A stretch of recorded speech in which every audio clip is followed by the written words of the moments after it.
અંકલેશ્વર નગરપાલિકા ward number 8માં આવેલ સુરતી ભાગોળ વિસ્તારમાં ગટર વ્યવસ્થા અને ભીસ્મર માર્ગને પગલે આરોગ્યને ગંભીર જોખમ ઊભા થવાની પરિસ્થિતિ અંગે વિપક્ષે આક્ષેપ કર્યા છે। અંકલેશ્વર નગરપાલિકાના વોર્ડ નંબર 8ના વિપક્ષના નેતા જહાંગીર પઠાણે પ્રાદેશિક કમિશનરને લેખિતમાં રજૂઆત કરી છે, જેમાં જણાવ્યા અનુસાર અંકલેશ્વરના સુરતી ભાગોળ વિસ્તારમાં ગટર વ્યવસ્થા ખોરવાતા ગંદુ અને દુર્ગંધયુક્ત પાણી જાહેર માર્ગો ઉપર સતત ભરાતું હોવા સાથે બિસ્માર માર્ગ ખાડાઓના સામ્રાજ્યને પગલે લોકો ભારે યાતનાઓ વેઠી રહ્યા હોવાના આક્ષેપ કરવામાં આવ્યા છે। ઉપરાંત આગામી ચોમાસામાં સમસ્યા વધુ ગંભીર બને તેવી શક્યતા વચ્ચે ડેન્ગ્યુ, મલેરિયા અને ટાઇફોઇડ સહિતના ચેપી રોગોની શક્યતા છે, ત્યારે તાત્કાલિક તપાસ કરવા વિસ્તારમાં ગટરની સફાઈ, મરામત અને ગંદા પાણીના નિકાલની કાયમી વ્યવસ્થા કરવામાં આવે, જર્જરિત માર્ગનું સમારકામ કે તાત્કાલિક નવો બનાવવામાં આવે, સંભવિત રોગચાળાની શક્યતા વચ્ચે યોગ્ય પગલાં લેવા સમગ્ર કામગીરી અંગે જવાબદાર અધિકારીઓ પાસેથી સમયબદ્ધ અહેવાલ મેળવવામાં આવે સહિતની માંગણીઓ કરવામાં આવી છે। બોલું છું, સુરતી ભાગરમાંથી બોલું છું। આ અમારા એમાં એટલી ગંદકીનું ઘર થઈ ગયેલું છે કે જાનવરના તબેલા બી હારા ચોખ્ખા રહેતા હશે, એની કરતા ખરાબ હાલત અમારા સુરતી ભાગરની થઈ ગયેલી છે। ડેનેજ લાઈન ઉભરાયેલી છે, ગટર લાઈન ઉભરાયેલી છે, રસ્તાના ઠેકાણા નથી। હવે 8 તારીખે છોકરાઓની સ્કૂલો ખુલશે તો શું છોકરાઓ આમાંથી જવાના છે?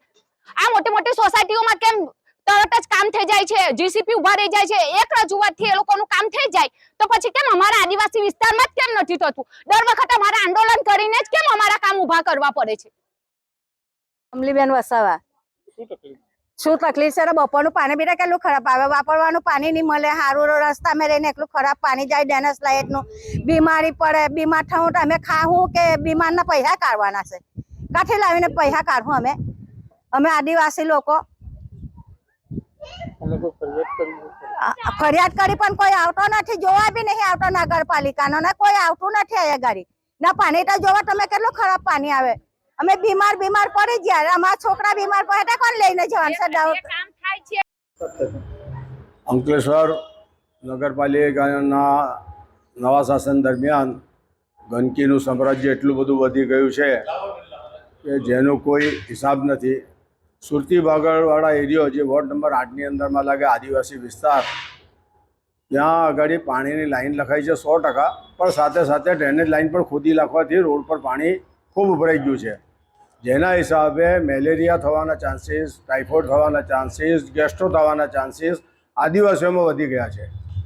હવે આ બાબતની અમે ઘણી બધી રજૂઆતો કર્યા અને તો પણ અમારું કામ આ લોકોએ કોઈ હાથ પર અને ધ્યાન પર લીધું નથી, જેથી અમે કંટાળીને આરસીએમ સાહેબને લખ્યું, જિલ્લા કલેક્ટર સાહેબને, આરોગ્ય વિભાગને, અંકલેશ્વર પ્રમુખને, મુખ્ય અધિકારીને સંબોધીને અરજી પણ આપી ને અમારા જે સિટી સિવિલ એન્જિનિયર છે તેમને અમારી રજૂઆત હોવા છતાં સિટી સિવિલ એન્જિનિયર આ જિમ્મેદારીનો ભાગ છે કે એમણે આ બધી વસ્તુઓ રેકોર્ડ પર લાવી અને આ કામને કેવી રીતે ઝડપથી નિરાકરણ થાય એ એની જિમ્મેદારીમાં આવે છે। જો ભવિષ્યમાં કોઈ મરી ગયું તો બીએનએસની ધારા મુજબ હું એના પર ફરિયાદ અંકલેશ્વર નગરપાલિકા કરીશ અને વળતર રૂપે પણ અમે નગરપાલિકા પાસેથી વળતર રૂપે પણ પૈસા માંગીશું। બસ કુદરત કરીને કોઈ અનિશ્ચય બનાવ ન બને એવી પ્રભુથી દુઆ કરીએ છીએ અને જો થશે તો નગરપાલિકા એમાં 100% જિમ્મેદાર હશે। જય હિન્દ, જય ગરવી ગુજરાત। હું સુરેખા માસી બોલું છું, વોર્ડ નંબર 8થી। અમારા સુરતી ભાગોળમાં બહુ જ ગંદકી છે અને જોવો નાના નાના છોકરા અહીંયા ગાડી પાણીમાં પલળે છે, બીમારી થાય છે, કોઈ જોતું નથી અમારા ગમી। હવે અમારે કરવાનું શું? કેટલી વાર ફરિયાદ કરી પણ અમારી ફરિયાદ કોઈ લેતું નથી। અમારા સુરતી ભાગોળમાં બહુ જ ગંદકી છે, હવે અમારે કરવાનું હું? કેટલી વાર ફરિયાદ કરી ને આવી રીતે આવું બધું ચાલશે આખું ચોમાસું તો અમે શું કરીશું? નાના નાના છોકરાને રોજ સ્કૂલ જવાનું અને લેડીઝોને બધાએ પાણી ભરવાનું અને ગંદકી વાળું પાણી આવે છે, બીમાર પડશે તો એનો જવાબદારી કોણ લેશે? નગરપાલિકા વાળા કોઈ જ અમારું સાંભળતા નથી। આટલી બધી રજૂઆત કરી તો બી આ ગટરો બધી અમારી બધી ઉભરાઈ ગઈ છે। હવે અમારે કરવાનું શું? તમે આનું કઈ ન્યાય લાવો અને આનું આ ગંદકીને બધું સાફ કરો અને રોડનું કઈ કરો। વિડીયો જર્નાલિસ્ટ કરણસિંહ સાથે સત્ય ટીવી ન્યૂઝ અંકલેશ્વર।